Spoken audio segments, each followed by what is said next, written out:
Bismillah ar-Rahman ar-Rahim, salatu wassalam ala ashraf al-mursalin. Le verset 88 de Sourate Al-Isra est le verset du défi.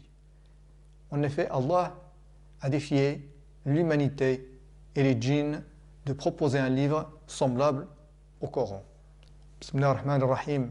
قل لئن اجتمعت الإنس والجن على أن يأتوا بمثل هذا القرآن لا يأتون بمثله ولو كان بعضهم لبعض ظهيرا. Une des traductions en français, même si les hommes et les djinns s'unissaient pour produire quelque chose de semblable à ce Coran, ils ne sauraient produire rien de semblable, même s'ils se soutenaient les uns les autres. Ce qui est étonnant, c'est que dans le Coran, on trouve 25 versets qui ont le numéro 88. Et si nous cherchons dans le Coran la sourate qui a le numéro 25, nous trouverons que c'est sourate Al-Furqan. Et Al-Furqan est un des noms du Coran.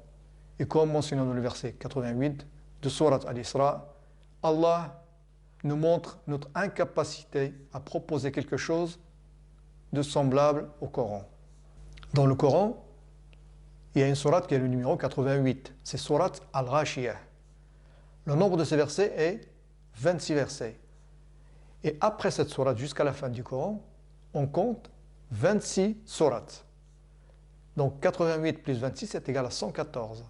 Et 114 est le nombre de sourates du Coran, avec lequel Allah nous défie dans le verset 88 de sourate Al-Isra.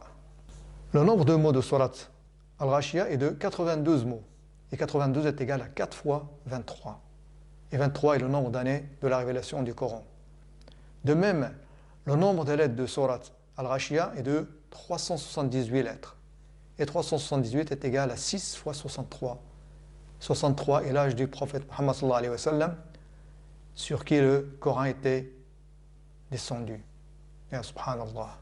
Maintenant, si on additionne les nombres qui sont liés à sourate Al-Ghashiyah, à savoir son numéro 88, le nombre de versets 26, le nombre de mots 92 et le nombre de lettres 378. La somme, on retrouvait 584. Et 584 est égal à 73 fois 8. Mais à quoi fait référence le nombre 73? En effet, le nom Allah se compose de 4 lettres avec la lettre Lam qui se répète. Si on prend les lettres de mot Allah avec les ordres alphabétiques, nous avons Alif, ordre alphabétique 1, Lam 23, Lam 23 et Al-Ha 26. La somme de ces 4 ordres alphabétiques donne 73. Donc on voit bien à quoi correspond le nombre 73. Et c'est Allah qui défie l'humanité et les djinns dans le verset 88 de sourate Al-Isra. Si on regarde maintenant les versets. Donc le verset classé depuis le début du Coran, 88, et le verset 81 qui se trouve dans sourate Al-Baqarah. Bismillah ar-Rahman ar-Rahim. Bala man kasaba sayyi'atan wa ahatat bihi khati'atuhu fa'ulaika ashabun nari hum fiha khalidun.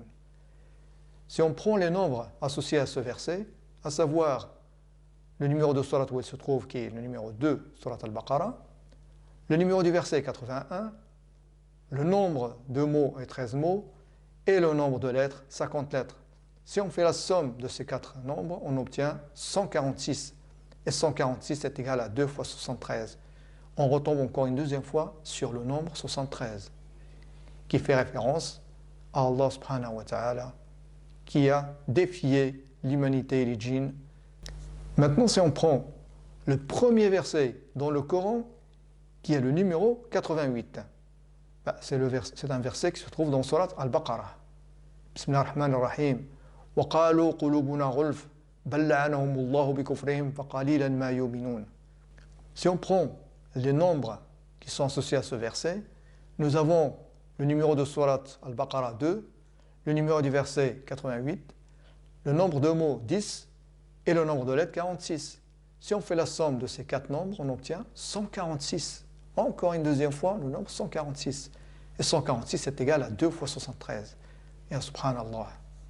Donc comme nous l'avons vu, le nombre 73 est aussi la somme des ordres alphabétiques du nom Allah.